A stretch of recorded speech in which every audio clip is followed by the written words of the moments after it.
Hello and welcome to another edition of Inside the Burrow, the FAU podcast for and by fans, presented by FAUOwlsNest.com. My name is Dan, known as FAU for Show on the forum. I'm here with Jack Whidden and USMC Owl Aaron. How you guys doing tonight? Good. Happy. I am still on top of the world from last Saturday. Happy. It's amazing how our emotions are. The world is such a better place after an FAU win and after an FAU loss. We got both of those on Saturday. So today we're going to talk, obviously, about the FIU game. We'll dig into biggest challenge of the year in Western Kentucky, and then we got some, I don't want to call it unexpected news, but we got a pretty nice gift today, which we'll talk about. So the Owls win this Saturday against FIU. The Shula Bowl comes back to Boca. What a great day. A couple keynotes, big things there. Trey Rodriguez was voted the player of the game. He had 140 total yards with 2 touchdowns, and his impact cannot be overstated. And it's pretty cool to see that his impact has been immediate for this team. So he's been exciting to watch. Oh, definitely. I mean, I don't know what the decision went into last week versus UTEP when they decided to hold him out, but keeping him in for the whole game. He was turning out yards. He was throwing decent pass blocking. He was catching the ball out of the backfield. FIU had no answer for him, which in turn opened up Quez to run and throw the ball. Quez is, I don't want to say back to his full healthy self, but he's close to it. So for defense, stepped up big. Jalen Young with another great pick six. Now, for me, it felt like we played an actual complete game. That's how I feel. It was like that's the talent we had. That's a talent that's been on the field the whole year, and they just now put it together, which is kind of sad at the same time. Something that really impressed me about Trey Rod was when he dropped the fourth down pass early in the first quarter, on the first drive of the game, within our own red zone. I mean, I was there in the student section. We all just said, oh, here we go again. You know, he was going to be 6 points right there, 10 yards away. He had the closest defender was 7 yards away from him. He was 10 yards away from the end zone. And, you know, it was just, here we go again. You know, it was an easy first down, easy touchdown, and we couldn't get it. But the way he responded, so it really impressed me. He didn't play like a freshman on that day. He really hasn't played like a freshman the entire season. But really seeing that poise, that he was able to keep himself focused despite letting the team down, and hearing the moans and everything right there in the student section was really impressive. Yeah, I thought. Yeah, and then the rest of the young guys, Jalen Young, obviously, Aziz Al-Shayer, great stuff. Quez looked good. Looks like he's about as healthy he's been since, Tulsa game, the first game of the year. So that's great to see. And it's really, really much more – the offense is much more dynamic, much more that's what I'm looking for. Balance, yeah. Thank you, Aaron. Yeah, it's just so much more exciting when they're both back there and Quez is healthy. Well, I think that's and I've said this.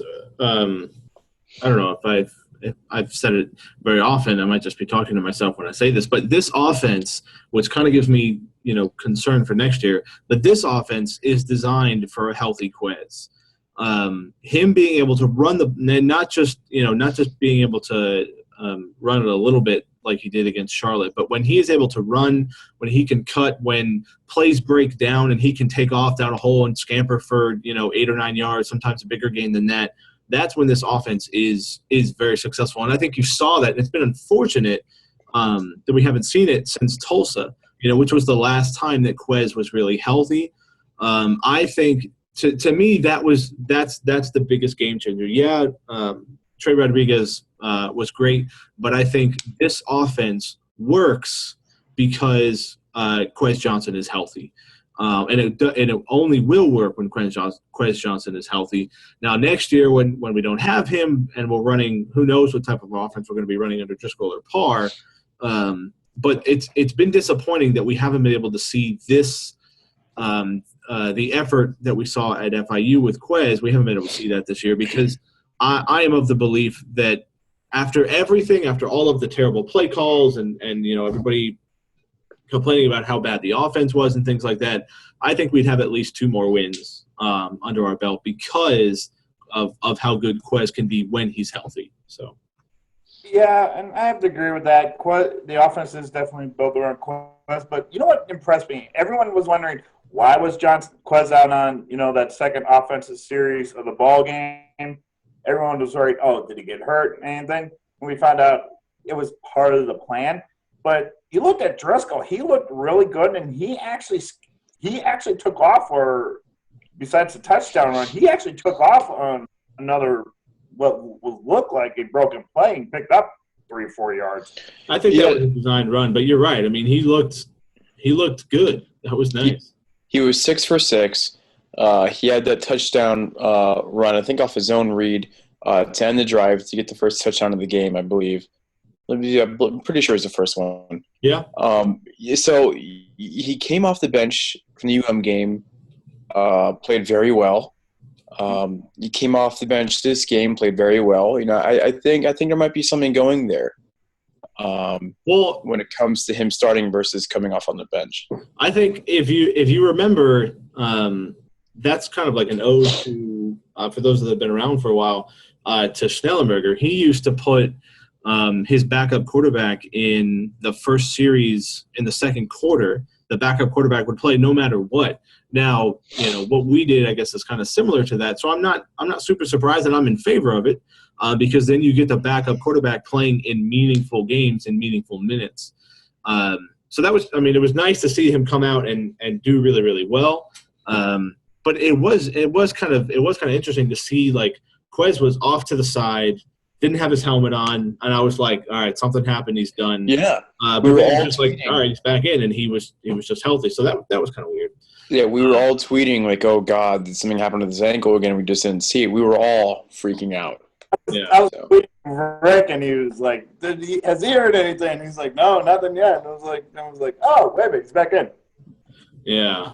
So I don't know. It was a fun day. I can say that much. I mean, it's at the end of the game, for it to be on homecoming, we still had a pretty good student section. I mean, we've had some pretty low attended games this year, and this one I thought was for a 1-6 team, pretty well attended. So that was pretty decent. I think not starting at noon also helped as well. Call me old-fashioned, but I don't think a game with 100% humidity and 95 degrees at high noon is too good for bringing in some fans. Yeah.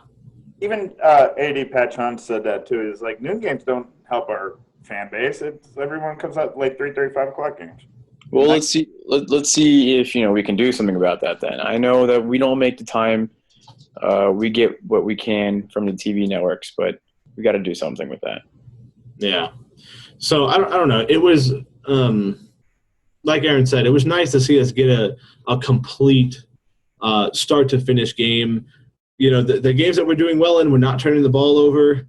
There was that turnover that probably should have been a turnover when Trey Rodriguez had a fumble and the call was, I guess, confirmed. They said he was down on the ground. He was already down. That's what we'll say. That's what we'll say. So that was nice, and also it was nice to see that the passion in the program is kind of, we haven't really been able to see that very much, and I think you saw that there's still passion within the students and within the players, definitely, and the coaches. So overall in the program, after that win, when the players, ran over to where the Shula Bowl was, I was down on the side there and I didn't see the Shula Bowl trophy, and I was like, why is everybody running away? So that was pretty nice to see, and the students storming the field. And then subsequently breaking the Shula Bowl trophy, which is sorry about it. Order.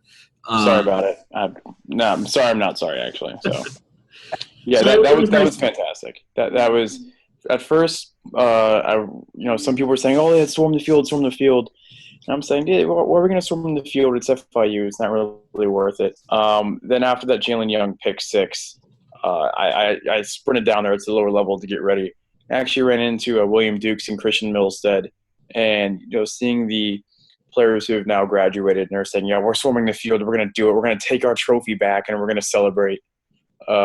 Exactly what you said earlier about the momentum. That's pretty excited to see all of us, stay put and just release all that negativity at the moment. I'm just swarming the field, swarming straight there and celebrating. That was great. Yeah, that's what it was. That was a release of pent up frustration. Thank you. That's what I'm looking for. I mean, it was pent up, yeah. It was as I ran into OC40 on the way down. He said that was when we needed that emotionally. It's out of everything that's happened. We needed that as a program, and hopefully that'll maybe kickstart a little some win streaks going on this year or continuing on for the rest of the year, which would be awesome. So, great at the Shula Bowl back in Boca. So now we can kind of look more towards Western Kentucky, who this year is the cream of the crop in Conference USA. They are 7-1, I believe. 7-1. They're 5-0 in the conference. But even though they have been the cream of the crop this year, FAU has kind of always played Western Kentucky well. We actually own the series 5-1, and we are 3-0 at Western Kentucky. So too bad that one loss was one of the most gut-wrenching, painful losses in program history. I don't even remember what it was. I can't tell if you're being serious or not. No, it may be so painful that I emotionally blocked it out. The season opener, 2011. Oh, the stadium opener. Sorry. What am I thinking? Right? Straight through the heart, straight through the gut. Yeah, I remember the stadium being open and all the excitement. The game, I forget about the game. That's not a single touchdown, not a single point. 20-0, I believe it was. Yeah, go out. Yeah. Was it Bobby Rainey or Chris Rainey? Bobby Rainey, I think. Yeah. Bobby Rainey. Yeah. So we opened as 22-point underdogs. I think the last line I saw was 23. I'll take it. Yeah, that's for a conference game to be 23-point underdogs. Whew. Fortunately, FAU has been, kind of destroying the not destroying in a good way, I would say, the spread. Last week against FIU, I think we were 1 or 2 point underdogs, and we, blew out FIU. And then there's other times where we've been favored and we've been blown out. So hopefully the spread favors us this year. There's a couple highlights. Their big tight end Tyler Higbee is out with I think it's a knee injury, so he won't be there, which is good. So that should free up. Not necessarily free up, but one less thing that we have to worry about. So, what do you guys think as far as plausibility? What do you think we got to do in order to win this game? Oh, I mean, play like we did versus FIU, like literally a complete game. Offensively, defensively, special teams, no mistake, no turnovers. I mean, literally, it's FIU repeat. You got to do that, and that's going to be tough versus this Western Kentucky team. But there's going to be a lot of fans in Huntington, West Virginia. They're going to be scoreboard watching that Saturday at noon. Keeping an eye on that FAU Western Kentucky matchup, because I think Marshall's also undefeated too, and they're going to be definitely watching this game and root for FAU. Strange enough to believe. Yeah, well, they have their own game against Middle Tennessee, who's been a big question mark. We can talk about that in a bit. When it comes to how to beat Western Kentucky, I think we need to give Brennan Doughty some of that tainted Chipotle up there in the Pacific Northwest. Give it, a direct, straight to him. Maybe today, that way I can get some of the effects by then. But all jokes aside, you guys hit it on the head. We're going to have a complete game.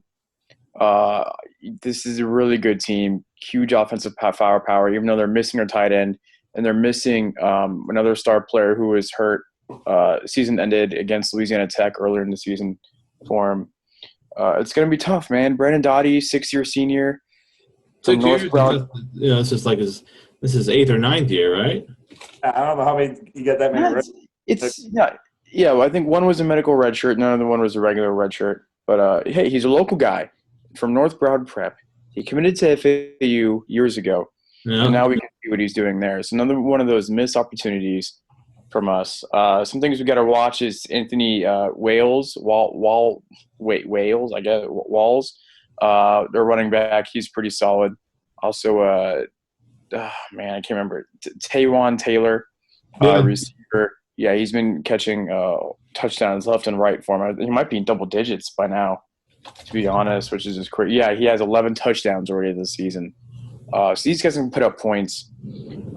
So like you guys said, we need a complete game, but it's obviously defensive side of the ball, and we're gonna have to make it. We're gonna have to get points out of just about every single possession. We won't be able to turn the ball over. We won't be able to, we can't afford to punt a third of our possessions away. We're gonna have to.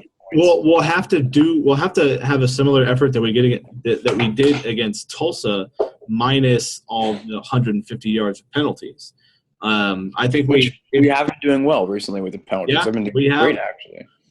With the exception of UTEP, our turnover margin has been. I'd like to see what our turnover margin is after the.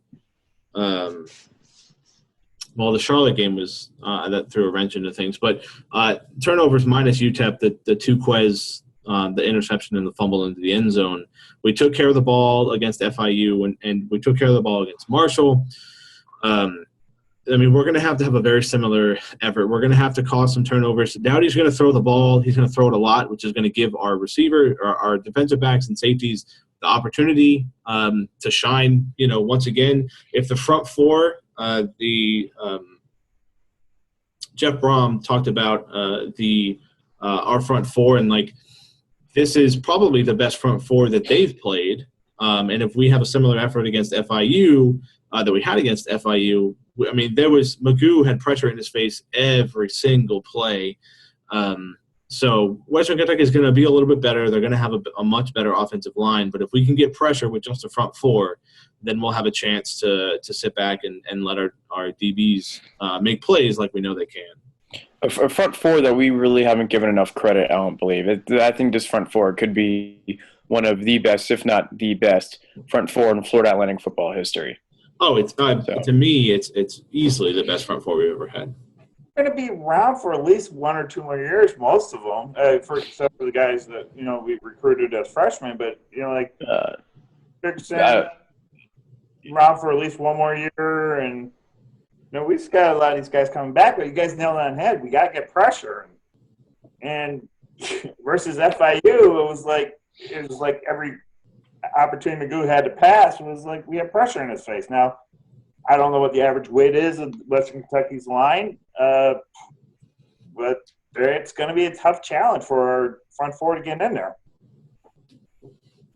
Yeah, the last little thing, the Western Kentucky is 8-1 at home under Jeff Brom, and they average 50 points a game. Jeez.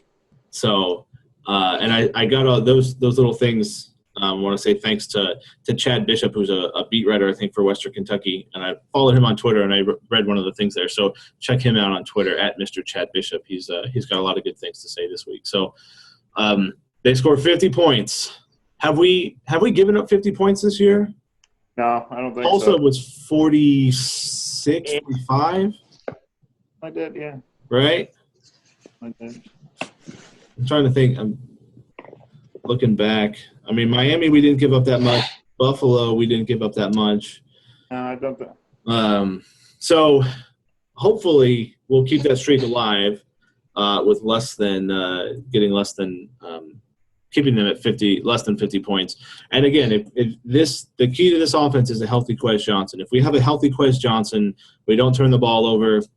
I'm not going to say I like our chances, but I'll say it should be a more exciting game than what we've had in the past. So if there is one area that's suspect on Western Kentucky, it's going to be their defense. So if we can turn this into a shootout, then maybe I like our chances. So maybe. I don't know.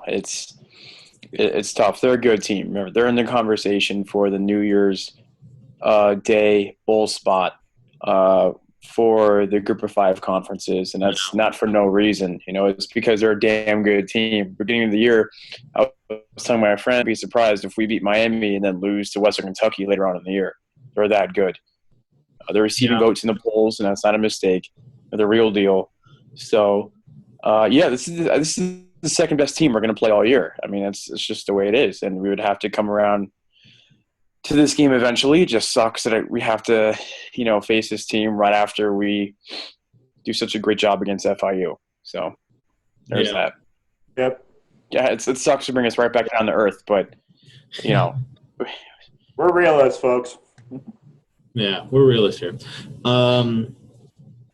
So I think maybe that was the games at noon. So maybe we'll get that in our favor as well.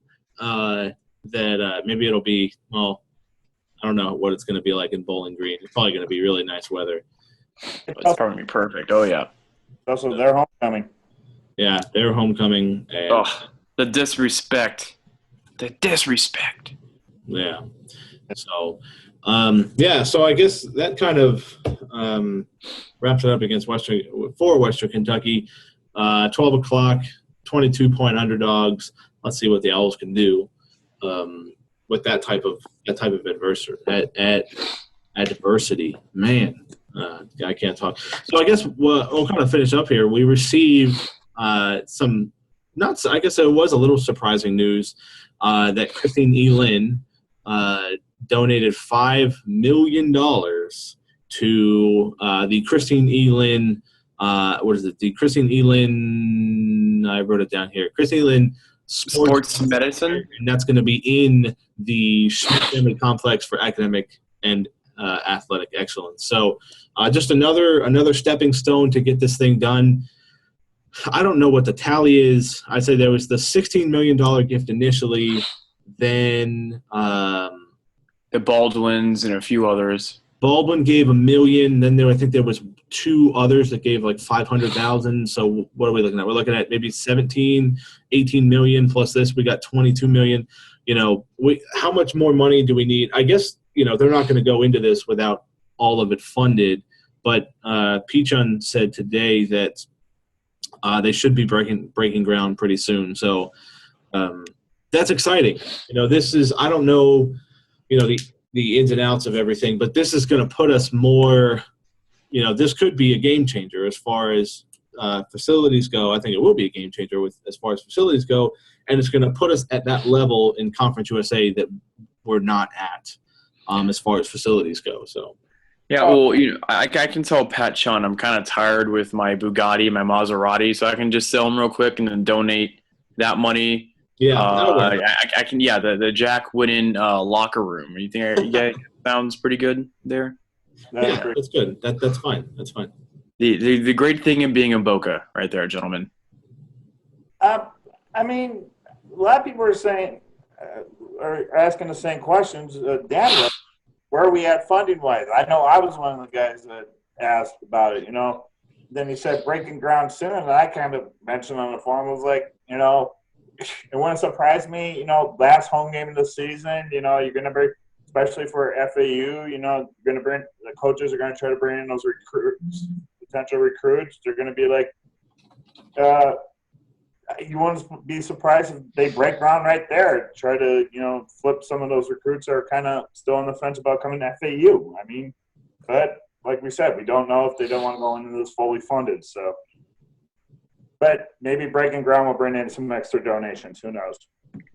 Yeah, Who knows? We can hope. And I just, it's. I'm excited. Somebody said, I think on the board, that if it gets, it potentially could be done within the next year. I don't think it's going to take very long to build. I mean, at most, it's going to take a year to build.